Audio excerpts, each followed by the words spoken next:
Like, you know what I mean?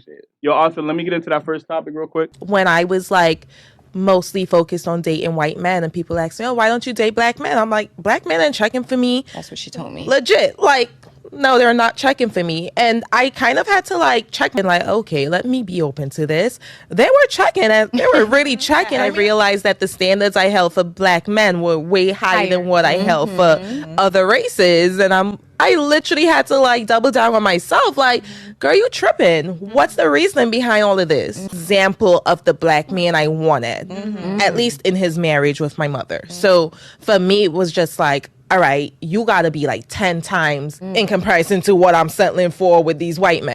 Okay, I'm going to start because think about it now was, I'll be very honest and very real.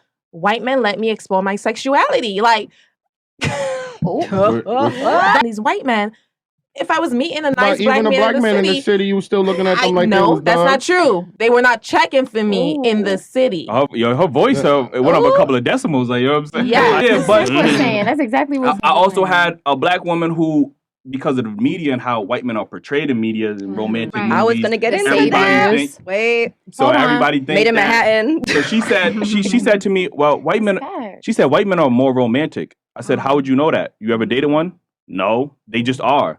So you automatically assume that most white men, you know, it's almost like this Jesus complex that some black women have, and men. It's the white savior. Yeah, like, you know, it's like, oh, well, he must be, you know what I mean, in rooms riding city bikes, right? Skateboards. But like this, you gotta have a car off the rip. But the black man gotta have the car, the Benz, the BMW. And you can't live in your mom's crib. Can't live in your mom's. Gonna put black men in a box as well. Like, he has to fit a certain stereotype. You gotta be a thug. You gotta be hood, super masculine. You know what I mean? Like, tattoos with the 6 feet, like, and then I see y'all date Chad, and bro, that nigga look like, I don't know. Different. He's the opposite. Like, you know what I'm saying? I'm talking about, oh, but he loves me, he treats me like a I'm like, bro, but you wasn't looking for that in black men. Like, you know what I mean? So